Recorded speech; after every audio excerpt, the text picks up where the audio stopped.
We acknowledge the traditional owners of country throughout Australia and recognise their continuing connection to land, waters and culture. We pay our respects to their elders past, present and emerging. Welcome to This Song Is Yours, the podcast where we dive deep into the art of songwriting, chat with some of the most exciting artists in the world, and explore the stories behind their songs. I'm your host, Simon Fink, and thank you for joining us. Our guest today on the podcast is upcoming Canadian singer and songwriter Billianne. Over the past few years, she's been hailed as music's next big voice, unforgettable and effortless, and even a young Adele by various music outlets. Billianne first captured hearts in 2021 with a stunning TikTok cover of Tina Turner's Simply the Best, which quickly gained her a legion of new fans, including Ryan Reynolds, Oprah, Michael Bublé, and Taylor Swift. Since then, she's released her own original music, a gorgeous blend of folk and pop, and has amassed over 90 million streams in just 3 years. Today, she's releasing her highly anticipated debut album, Modes of Transportation. In today's episode, we're chatting with Billianne about this record and the unique pressures of releasing music after early viral success. We discuss her songwriting process, working with friends Nick Ferraro and Duncan Hood, and dive into some of the album's standout tracks. We also talk about her mum, who might just be her biggest fan and occasional radio plugger, and taking this new collection of songs out on tour. Now we want to say a massive thank you to Alison, Claire and Jar Jar for their help with today's episode. Billianne's debut album, Modes of Transportation, is out today, and you'll find links in the show notes on where you can follow her on her socials, stream the record, and catch when she might be playing in your town next. While you're in the show notes, please don't forget to follow us across all of our socials and subscribe to This Song Is Yours wherever you get your podcast from. It really does help us out and it keeps you up to date on future episodes and guests. Now let's get into it. Here is our conversation with Billianne. Be the cherry on top of your world. Almost went to the ends of the earth for you. Who the hell was that girl, baby blue? Starting fires trying to keep us alive. Acted hard and we couldn't even try. Please welcome to This Song Is Yours, Billianne. Hello there. How are we? Hey, I'm good. How are you? Very, very well. Thank you. Thank you so much for joining us today, Billianne, and for coming to have a chat about a brand new record from yourself. It's called Modes of Transportation, and it's the debut record, and it is out right now when people are listening to our chat. Firstly, congratulations. How are you feeling with, I guess, the album being out? Music is accessible to everyone. Oh man, that's crazy to think about. Like this album, we've been working on it for so long. It's been like, some of the songs are 3 years old at this point, and to finally get them out, like some of those songs have were written when I was 19, and some of them are written now and I'm 22. And so it's really cool to have them out. I imagine that there's, like a range of feelings that is experienced when a record does come out. I know that in those years, as you said, it's been a few years since you first started releasing music and writing music. In those years that there has been quite a bit of attention given to yourself. I know that there was some virality on TikTok with certain music that you put out. I know that people have then continued to find your music in many different ways, and that there's a number of fans who, I want to say there's some big fans of Billianne. I want to say that there's some artists and people in the public eye who have definitely put their name forward. I think, who do we have? Pink, Ryan Reynolds, one Taylor Swift. Yes. Does that, not necessarily just those people, but knowing that there are fans out there just kind of across the globe really connecting with your music, did that play into the creation of the album at all? Was there any pressures or kind of nerves in terms of, I guess, expectations for the so-called debut? Yeah, I think I was nervous about how it would be perceived by people. Maybe more so. I mean, I'm always nervous of how I'm going to be perceived in any way in life, especially with songwriting. It's such a vulnerable thing. But also I was just nervous about the whole figuring out aspect of what these people want from me and how much value should I put in their opinions rather than what I'm wanting to do and how to find those two things in the creation of this album. And I think I've found a nice middle ground. Like, I know a lot of my fans love like folk music, so I have that on there too, and I love it too. Obviously, wouldn't do it if I didn't. But then also I have the pop songs, which is like my joy, and has been received well too. But yeah, so I was nervous, but I know that people seem to just be sticking around for my voice, and they're here for the ride. They're here to see what I do. So that's nice. That's nice to know. 100%. Well, it definitely is connecting. I know that we came across your music, I think, earlier this year. I think it was Enough, the Alpaca Farm version that we kind of connected with, and then, did a bit of a deep dive back, and then now lucky enough to have a listen to the album before it has come out today. Billy, it is a gorgeous collection of songs. So firstly, congratulations on that. Thank you. Of course. Having a listen to it, I wanted to, and please correct me if I'm wrong in any of this, kind of picked up on themes of, I guess, the uncertainty of getting older and maturing when I guess that is a thing of any age, not necessarily of someone being young, but then also those themes of like transitioning from those younger stages into the next stage of your life. One, wanting to know whether I'm so close to that or so far from it. But if that is close, was that an intentional choice? Or I guess in terms of the themes of the record, did you know what you wanted to discuss when you went into the making of it? Yeah, I think so. I think some songs were more, they kind of just came to be without that overarching thought of like it being a part of an album and it having that sort of meaning to it. I think you're on the nose with that. I think I write from where I am in life, and so much what I've discovered in my 20s so far is that everything is uncertain. And I think that, I guess you've heard it in the songs. I don't hide it very well. I'm always a little uncertain. But yeah, I think, I started, my first EP was written like basically about childhood. And I was so even like nervous to write about like having a crush or like being in love or any sort of emotion like that felt like embarrassing to me. So this album is also stepping into that. So it's lots of new things, lots of uncertainties for sure. Like very, very on the nose. Yeah. I would love to discuss, before we kind of get into some of the songwriting of the record, what originally attracted you to writing music? Because as we've already discussed, as we've alluded to, that you've been writing in your teenage years, and kind of chronicling what like your childhood and teenage years, and now that transition into adulthood. What originally attracted you to songwriting?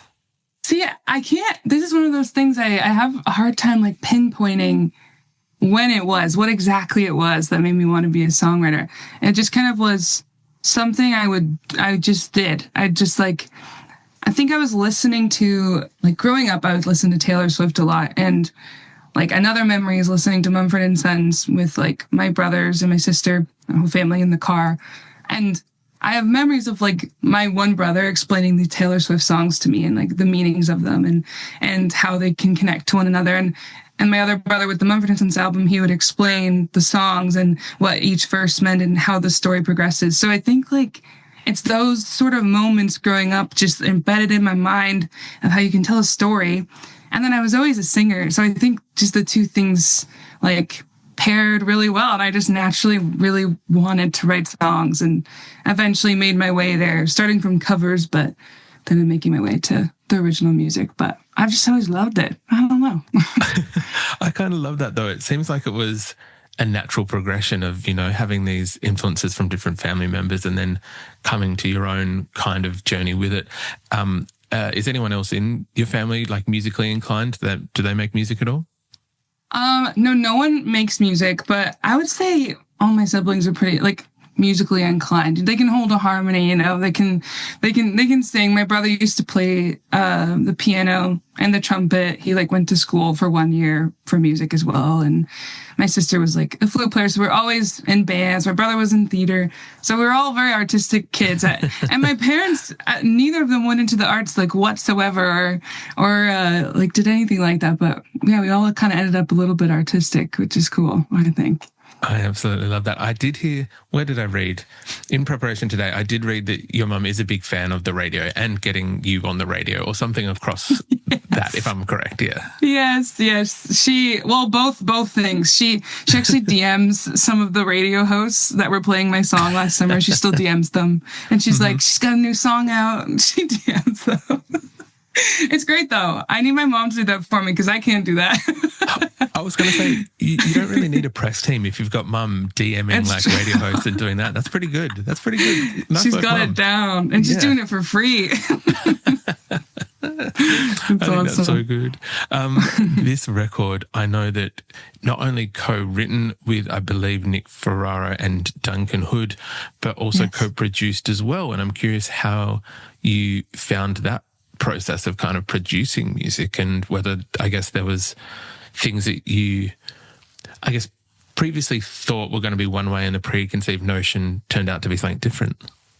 Yeah, I mean, well, one of those things that I thought was going to be one way and turned out different is like what a producer is. When I first like started doing writing sessions, I thought producer meant the person who's at the computer physically moving the knobs and stuff like that. And then I met Nick, who's one of our producers, and he's not usually on the computer, but he's like contributing to the songs and giving ideas. And through the first EP, I learned so much from those guys. Like we've been collaborating for a long time. And so I feel like I've learned almost my musical ear and vision through hearing their thoughts and how they talk about music. Like the language of music is such a funny thing when you're trying to describe things. It's like, how do I describe what I want for this part of the song? But I learned that through them. And then, yeah, with this record, it was kind of like this natural thing. I felt very hands-on, and we all kind of just felt like this trio of a team where I would make a decision on the tone of some guitar in a random part of the song, and then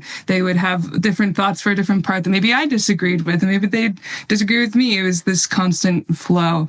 So it was very fun, but I had to realize like what a producer was, and I could call myself a producer. Yeah, it was cool. 100%. It's we've spoken to a lot of artists on this podcast, and it is interesting sometimes, like because I guess it's a very wide-ranging definition that producer can be. Yes. Like it can be just contributing to whatever even the vibe of a song is in a way, and it's such a funny thing. It's a funny thing. Yeah. That's funny.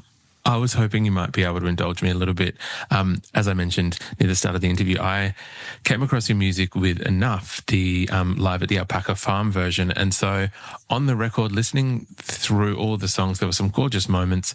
One song I kind of kept coming back to, and then it really made the album full circle for me, was Modes 2. And for anyone who hasn't listened to the album today, who hasn't listened to the album yet, but it is out today, it'll be in the show notes for people to listen to and buy and purchase, stream, all the fun stuff.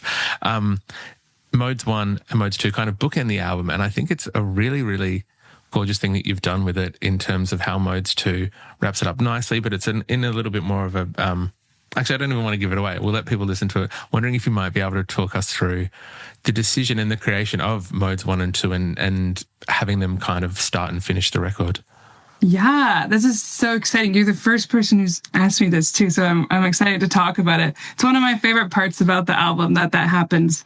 Modes 1, I feel like I can't talk about Modes 2 without talking about Modes 1. So Modes 1 kind of started the idea of modes of transportation being the theme of the album. And I remember I wrote the opening lines. I was on a plane and I was looking out the window. So I'm flying for the first time, really, like because of the music industry the past year or so.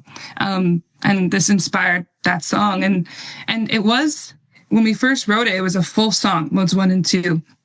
And yeah, these songs were it's just me realizing how much my life is changing and how much is also staying the same. Like my home is in the same place. My parents are still at home. Like while I'm on this plane, they're sitting on the couch watching TV. But I am constantly changing. I'm changing in every moment, and it's happening so quickly. Like I come home and I feel older.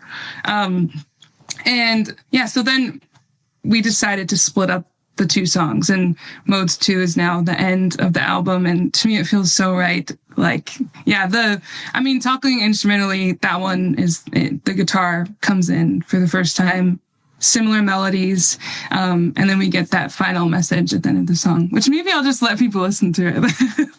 The final message. It is a gorgeous, as I've said, and I'll kind of keep complimenting it throughout our chat today. It is a gorgeous album, and I think that these two tracks really do a beautiful job of just. I feel that some albums, and no discredit to any other songwriter or musician or anything like that, but some. I think the fact that there is a bookend, that it almost ties it together, is not something that happens a lot in popular music, and I think that this does a credit to it. So yeah, thank you very much for kind of indulging me in chatting about that. Yeah, of course. If you can't tell, I love talking about that song. So thank you. Of course. I am aware that a few weeks after the album is coming out, when people are listening to our chat, you're hitting the road in support of the record in September. I think there's dates across the US. There's one in Canada. I think there's some in the UK as well, which is very exciting. How are you feeling about being able to take these songs into that live space and how they're going to translate? I'm really excited. I'm bringing my full band, so there's a lot of work to be done at this point. Talking to you right now, we have to, arrange these songs basically for the first time, which is daunting, but also very exciting. It's going to be so cool to bring this record around the world and hopefully have people singing it back to me. That's cool when that happens. I'm just excited. Nervous always, but excited. You would not be human if there was not an element of nerve, so I think that's totally fair. Yeah. Is there a track off the record that you're kind of looking forward to? Obviously, we don't play favourites, but is there a track off the record that you're looking forward to debuting live and hoping that it connects? Yes, I've been thinking a lot about my song Memories, and to me, the chorus goes, it's like, every day, and it's like this kick drum that's just going throughout that whole entire chorus. And I just think that's going to be so much fun live. Like, I am so excited. I'm excited to arrange that one with the band. And I hope people like it because I want to sing it with everyone. I am sure that there's going to be no issue that people are going to like that. Yeah. As I've said, people seem to really be connecting with your music, Billy. So it seems to, it stands to reason, I'm sure, that a number of these dates that we'll make sure that are in the podcast show notes as well, for people to access and buy tickets to. Awesome. Wherever they are located, that these shows are going to be absolutely magical. It kind of does stand to reason. And again, being a little bit selfish, do have to ask this question, but not just for my own personal gain, on behalf of Australian fans of your music. Can we maybe expect, maybe not this year, maybe next year, expect some shows in support of the record? I really want to come. Yeah, I nothing is fully planned in Australia, but I really want to come there. So we'll see. How about that? We'll see how it goes. We will take whatever we can get. We'll take that. Is Canada like on the opposite end of the globe? Like, actually, like, is that? Yeah, it's, from my understanding, the flight time from Canada to Australia is, I think, because let me double check. I think you're in Milton, Ontario? Yes. I think from Ontario, it's maybe an extra 5 or 6 hours to Los Angeles, and that's about 16 hours to Sydney. So we're roughly looking at 20-something hours in terms of travel time. Yeah. See, they need to invent teleportation. Yeah. That's what they need to do. It'll make touring so much easier. Exactly. I would love to see. I don't think it works if you go the other way, because in my mind, it's like, surely if you then flip it, is it not quicker the other way? But I'm sure I'm very wrong and annoying a lot of flight specialists with that. Yeah. Billy, we usually kind of wrap things up with our guests asking what they're currently listening to and what is currently on high rotation for themselves. Is there anything that you have currently on high rotation? I do, and I used to be a person that wouldn't loop songs, but then I just started finding these songs, and one of them is the song Girl of Your Dreams by Eli. It's this like pop song that makes me feel like I'm like a 10-year-old girl again, like with my Hannah Montana, like toys and like bedding, whatever I had going on. I feel so free listening to this song. It's so good if people don't know it. She's amazing. An amazing vocalist too. It's crazy. That's my favorite song right now. I have seen, I think, it's blowing up on TikTok quite a bit, I think. I think so. Yeah. Maybe by the time this is out too, maybe she'll be really, really big. I don't know. Calling it now. I'm an original fan. We will touch base back when this episode is released and see whether we're on the money or not. Let's see. Billy, thank you so much for coming to chat with us and have a conversation about modes of transportation. It is the stunning debut record from yourself. It's out now when people are listening to our chat. And again, as I mentioned before, people will be able to purchase the record, stream it, follow you on socials, all in today's podcast show notes. But thank you again for coming to have a chat. It's been such a delight. Oh, well, thanks for having me. This is really nice.